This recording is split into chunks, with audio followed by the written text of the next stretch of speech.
अपने पसंदीदा शो के फुल एपिसोड देखने के लिए अभी डाउनलोड करें दंगल प्ले ऐप। देखिए सुमित्रा जी, मुझे किसी से भी कोई लेना देना नहीं है। आपका घर, आपके जाती मामले, आपका जो मना है करे, लेकिन 100 की सीधी एक बात, मेरी जूही पर आंच नहीं आनी चाहिए।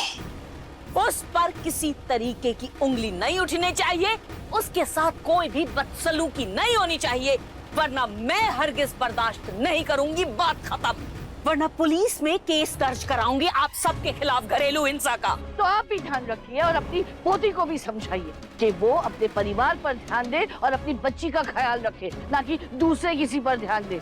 और अपने कामों से काम रखे, ना कि दूसरों के कामों में टांग अड़ाए। दादी प्लीज, कितनी बार समझाऊं मैं आपको? रूही दूसरी नहीं है, मेरी बहन है वो। दादी, मैं मानती हूँ रूही तुझे बहुत प्यारी है ना? बचपन से दोनों साथ खेल खा के पड़े हुए हो, लेकिन अब तेरी शादी हो गई है बेटा, तेरी बच्ची है, और जीवन में अपने बच्चे से बड़ा कुछ नहीं होता। अपने परिवार सबसे ऊपर होता है, इसलिए तू सिर्फ और सिर्फ इस वक्त अपने बच्चे पर और समर्था माची पर ध्यान देना है, बाकी किसी भी चीज पर नहीं। बस हो गई बात खत्म, मुझे कुछ नहीं सुना रहा। जी प्रतीक के पापा, हाँ बस निकल गई, मैं आ रही हूँ बस। हाँ आ रही। मुझे निकलूंगा।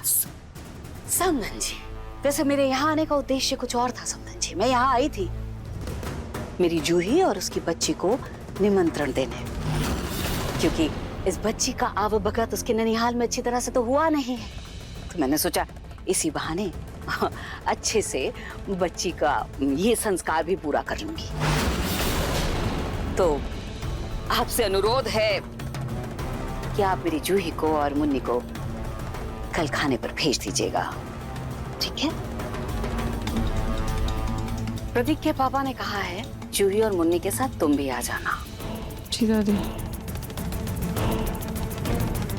तो ठीक है समधन जी, अनुमति दीजिए, और मेरी बात याद रखिएगा।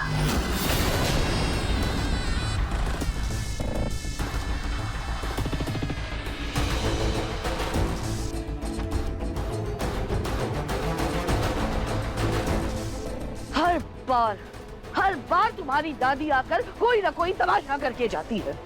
इस बार तो मैंने बर्दाश्त कर लिया, लेकिन अगली बार नहीं करूंगी, याद रखना।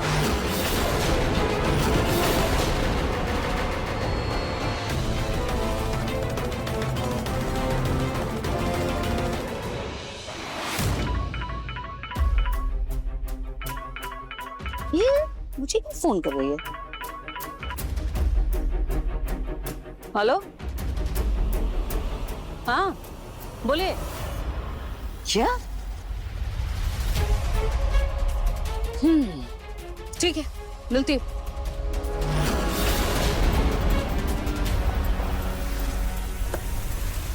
अरे दादी, अरे समर दामाद जी, नमस्ते, कैसे हो आप? अरे बहुत बहुत अच्छी हूँ। सदा सुखी रहे आप मेरी जूही के साथ। जी, अच्छा हुआ आप आए। मैं तो स्पर्श को दिखाने के लिए गया था डॉक्टर के पास।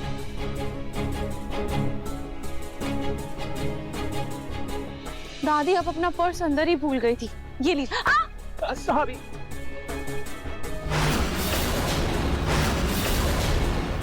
क्या कर रही हो? अभी गिर जाती तो तुम बिस्तर पे होती और मैं तुम्हारा ख्याल रख रहा होता। थैंक यू स्पर्श। दादी स्पर्श आप अंदर चलो, डॉक्टर ने वैसे भी आपको आराम करने के लिए कहा है ना। चलो स्पर्श, आराम से। ये लड़का कौन? ये मेरा दोस्त है दादी, हम ऑफिस में साथ ही काम करते हैं। ठीक है, तुम कल आ जाना। हाँ, जूही के साथ, मुन्नी के साथ। मुन्नी का ख्याल रखना। हाँ?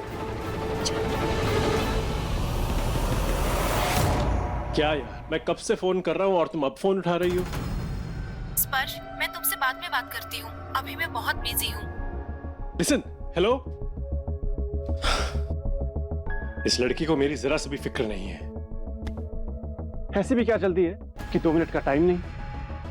क्या हुआ बेटा, किस पे गुस्सा हो रहे हो इतना? कुछ नहीं आंटी जी, वो अच्छा, लगता है गर्लफ्रेंड से अनबन हो गई है ना? वैसे तुम बुरा ना मानो तो एक बात कहो। जी बोलिए ना।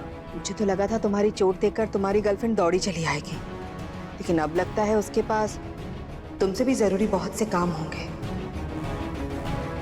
नहीं मतलब रूही जिस तरह से तुम्हारा ध्यान रखती है ना, हम सबको तो लगा था कि रूही सिर्फ तुम्हारी दोस्त नहीं, दोस्त से कहीं बढ़कर है। अब देखो ना, इतना बिजी होने के बाद भी रूही ने तुम्हारे लिए हल्दी वाला दूध भिजवाया है। वो खुद लेकर आ रही थी, लेकिन मुन्नी अचानक से रोने लगी तो उसने मुझे दे दिया ताकि मैं तुम्हें लाकर दे दूं और तुम गरम गरम पी पाओ। लो। Thank you.